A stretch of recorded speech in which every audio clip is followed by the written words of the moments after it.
Nije baš tako blizu.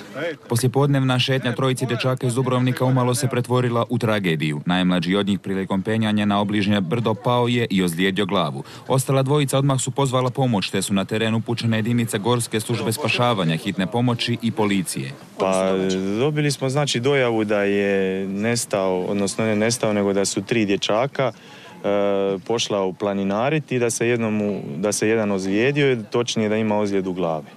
Cijela akcija spašavanja trajala je preko 4 sata, budući su spasioci od početka nailazili na probleme. Pa dosta je zahtjevno s obzirom da je već pao mrak i da je fizički i vremenski dosta treba da dođu ljudi od ovog mjesta do mjesta gdje su nesrećene osobe.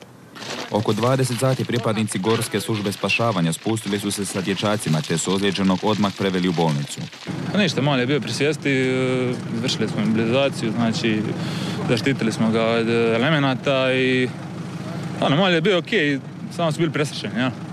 Kako je pala noć, spustila se temperatura, tako da je postojala opasnost od pothlađivanja. Na sreću, za ostalu dvojicu nije trebala medicinska pomoć.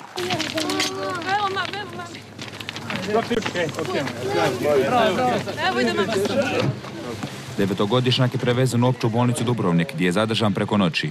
Ozljede glave na sreću nisu velike, ali ovo je zasigurno velika lekcija dječacima. Drugi put će dobro razmisliti prije nego što ponovno krenu sami planinariti.